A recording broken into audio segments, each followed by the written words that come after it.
Profit margin कैसा रहता है फिर? इसके अंदर जो प्रॉफिट आता है वो आता है 40-50%, जो आप इन्वेस्ट करते हो उससे ऑब्वियसली ज़्यादा।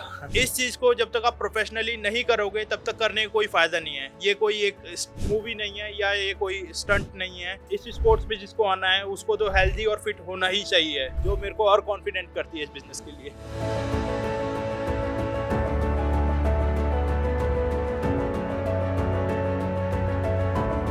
रेसलिंग पार्ट 1 में मैंने आपको बताया था कि भारत में रेसलिंग की क्या कंडीशन है और किस तरह से उन्हें सपोर्ट मिलता है, लेकिन आज पार्ट 2 में मैं आपको बताऊंगी कि इसका बिजनेस एक्चुअल में भारत में कैसा है, कितना इसमें इन्वेस्ट करना होता है, कितना प्रॉफिट होता है और भी बहुत सारी चीजें जो विनायक जी हमें बताएंगे। तो सीधे जानते हैं कि किस तरह से अपने बिजनेस को शुरू कर सकते हैं। जो भी इसमें आना चाहते हैं या फ्रेंचाइज के साथ काम करना चाहते हैं वो इस बिजनेस में कैसे उतर सकते हैं।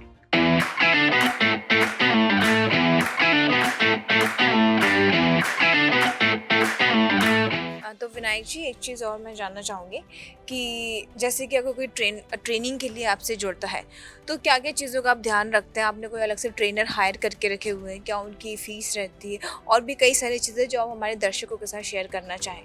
बंदा आता है ना रेसलिंग सीखने के लिए, सबसे पहली उसकी वीकनेस होती है कि उसका स्पोर्ट्स बैकग्राउंड नहीं होता। अगर उसने जीवन में कभी स्पोर्ट्स कर रखा है तो उसकी 20% जो बैटल है रिंग के अंदर वो पहले से ही वो जीत जाता है उस बैटल को। तो जो अभी हमारे जो दर्शक हमें देख रहे हैं और वो इस तरह का बिजनेस अगर ओपन करना चाहते हैं तो आपके क्या सजेशन रहेंगे और कितना इन्वेस्टमेंट रहता है इन सब में? अगर इस प्रोफेशनल रेसलिंग के बिजनेस को कोई करना चाहता है तो मैं चाहूँगा वो करे, क्योंकि जितनी ज़्यादा इंडिया के अंदर कंपनीज होंगी, जितने ज़्यादा एथलीट्स होंगे, उतना ज़्यादा जो बाहर की कंपनीज हैं, जो हमारी फिल्म इंडस्ट्री है, जो हमारी स्पोर्ट्स अथॉरिटी है, इसको देखेगी कि लोग इस चीज़ को पसंद कर रहे हैं। अगर किसी को स्टार्ट करना है कम से कम उसको इस प्रोडक्ट पे बढ़िया से रिसर्च करनी होगी, या हमसे आके मिल सकता है वो। कम से कम मैं अगर बोलूँगा फाइनेंशियल उसको लगाना पड़ेगा तो अब 1 CR उसको लगाना पड़ेगा। और इस चीज़ को जब तक आप प्रोफेशनली नहीं करोगे तब तक करने का कोई फ़ायदा नहीं है। ये कोई एक मूवी नहीं है या ये कोई स्टंट नहीं है।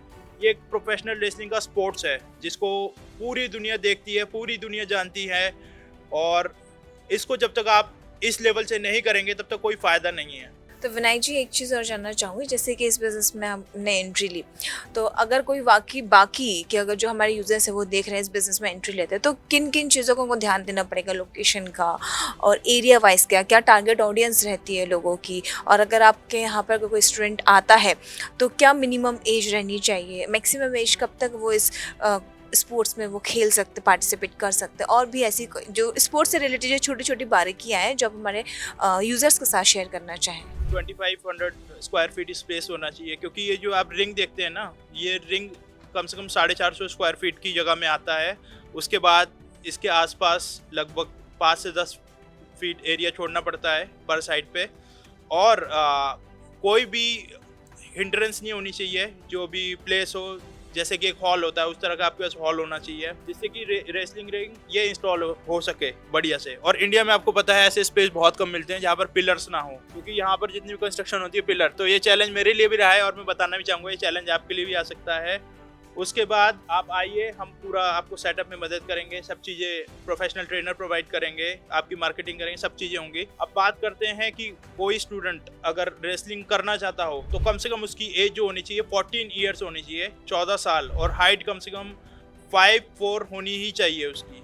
और ऐसा नहीं होना चाहिए बिल्कुल ही अंडर वेट है, 50 kg अबव होना चाहिए वेट, क्योंकि जब रिंग के अंदर प्रैक्टिस करने आते हैं तो बॉडी जब गर्म होती है, जब यहाँ पर एक्सरसाइज करी जाती है तो वेट लूज होता है काफ़ी तेज़ी से, और उसके बाद क्या होता है वेट गिरना शुरू होता है। तो वेट कम से कम 50 kg होना चाहिए, एज 14 होनी चाहिए, और 30 से ज़्यादा अगर आपकी उम्र हुई तो आपको मुश्किल हो जाएगी, क्योंकि एक स्पोर्ट्समैन की बॉडी जब कोई भी स्पोर्ट्स करता है तो उसकी बॉडी बहुत ज़्यादा प्रोन होती है इंजरीज के लिए, और इंजरीज बहुत कॉमन है स्पोर्ट्स में। हेयरलाइन फ्रैक्चर्स होते हैं, जो अलग अलग तरह के फ्रैक्चर्स होते हैं, एक्स होते हैं बॉडी के अंदर, स्वेलिंग्स हो जाती हैं। तो जैसे जैसे हमारी बॉडी बढ़ती जाती है, एज बढ़ती जाती है, वैसे वैसे हमारी बॉडी की रिकवरी है वो स्लो होती जाती है। तो हम लोग देखिए बिल्कुल एक ट्रुथफुल बिजनेस करते हैं, तो हम लोग किसी भी जिसकी एज 30 साल हो रही है उससे ज़्यादा अगर कोई एज का स्टूडेंट आता है उसको हम अलाउ नहीं करते, ये सारा सेटअप आपको मिला कहाँ से?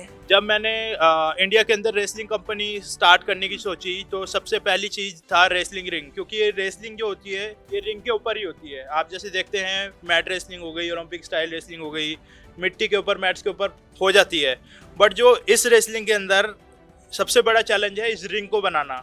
तो इस रिंग को बनाने के लिए जो कि 100% मेड इन इंडिया है, जैसे बहुत सी कंपनी बाहर से भी इंपोर्ट कर लेते हैं, बाहर से लोगों की हेल्प लेके करते हैं, ये रिंग मैंने खुद बनाया है और काफ़ी कंट्रीज़ में जाके मैंने रिसर्च करी और मेरा पूरा डिज़ाइन जो मैंने अपने माइंड में बनाया और इसको बनाया। और मेरे पास एक और रिंग है जो इससे भी स्ट्रॉन्ग, इससे भी शानदार है। जो ये रिंग है बनाना बहुत ही डिफ़िकल्ट है और मेरे को भी बहुत डिफ़िकल्टी आई थी बनाने में, बट अब जो है मैं एक स्क्रू से लेकर जो इसकी केबल से लेकर सब चीज़ों की मैं प्रॉपर जानकारी रखता हूँ कि, और आज तक हमारी रेसलिंग रिंग कभी ब्रेक नहीं हुई।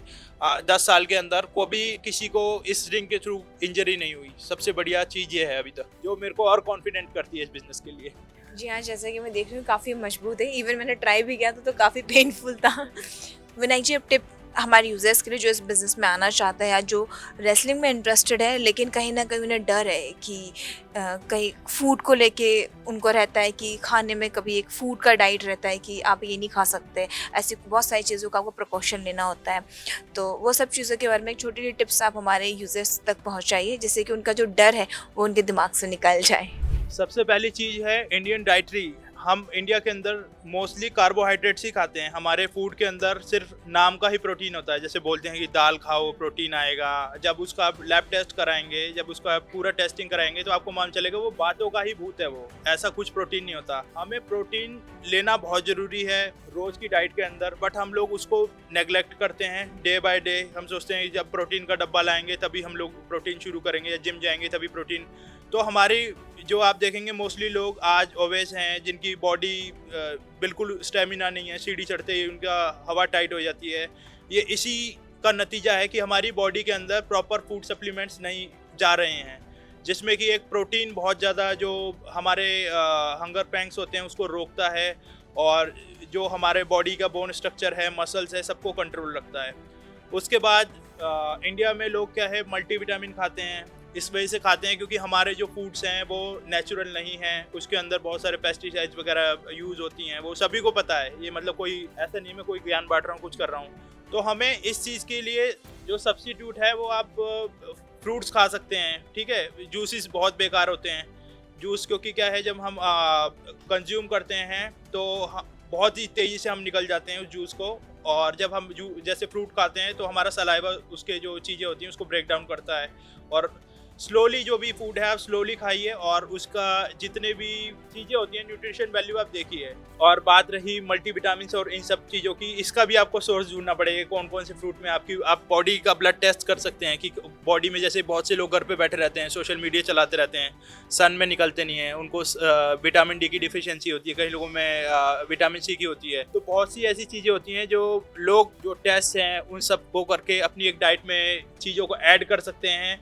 और एक अपने जो एज है उसको भी, जो झुर्रियाँ वगैरह होती हैं उसको कम कर सकते हैं, अपने हेल्थ को मेंटेन कर सकते हैं, स्टेमिना को मेंटेन कर सकते हैं। और इस स्पोर्ट्स में जिसको आना है उसको तो हेल्दी और फिट होना ही चाहिए। तो विनायक जी, एक चीज़ और जानना चाहूँगी, जैसे कोई स्टूडेंट आपकी स्पोर्ट्स में अगर ज्वाइन करता है तो क्या उससे पहले आप कोई मेडिकल टेस्ट कोई आप ऐसे चीज कराते हैं?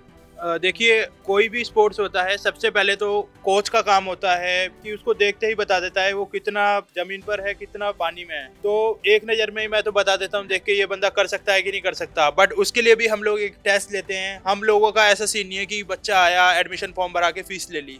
हम उसको 2 से 3 दिन का ट्रायल देते हैं। टेस्ट होता है बिल्कुल जो हमारी रेसलिंग ट्रेनिंग होती है और जो बेसिक मैंने आपको बताया जैसे बेसिक एक्सरसाइज होती है, हम उसका टेस्ट करते हैं।